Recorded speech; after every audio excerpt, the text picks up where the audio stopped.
আপনি যদি একজন টপার স্টুডেন্ট হতে চান তাহলে আপনাকে কয়েকটি বিষয় খেয়াল রাখতে হবে। টপার স্টুডেন্টের বৈশিষ্ট্য হচ্ছে সে খুব অ্যাক্টিভ, সে খুব প্রাণবন্ত থাকে, ফার্স্ট লার্নার, খুব দ্রুত সে শিখতে পারে এবং সে ক্রিয়েটিভ, সে অনেক কিছু করতে জানে, সে সৃজনশীল, তার ক্ষমতা রয়েছে। এবার আমাকে দেখতে হবে এর ভেতরে আমরা কী কী করলে অ্যাক্টিভ বা একজন টপার স্টুডেন্ট হতে পারি। প্রথমটা হচ্ছে আন্ডারস্ট্যান্ড দ্য লেসনগুলো বুঝে বুঝে আপনাকে পড়তে হবে।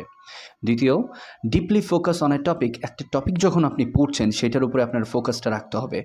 একজন ভালো স্টুডেন্ট বা টপার স্টুডেন্ট যখন পড়ে তখন শুধু পড়ার দিকে তার নজর থাকে, যখন খেলে খেলার দিকেই নজর থাকে। এবং সর্বশেষে যদি আমি বলি, study regularly and maintain A routine. একটা রুটিন অনুযায়ী, নির্দিষ্ট রুটিন অনুযায়ী রেগুলারলি প্রত্যেক দিন নিয়মিতভাবে একটু না একটু পড়তে হবে। যারা খারাপ স্টুডেন্ট তারা মনে করে আজকে পড়বো না, কালকে পড়বো, কিন্তু টপার এরকম কখনো মনে করে না। সো এইগুলো যদি আপনি করতে পারেন তাহলে আপনারও সময় আসবে ইনশাল্লাহ, এবং এখন এটা কিন্তু আপনারই সময়। সো দ্রুত শুরু করে দিন আপনার টপার হওয়ার জার্নি।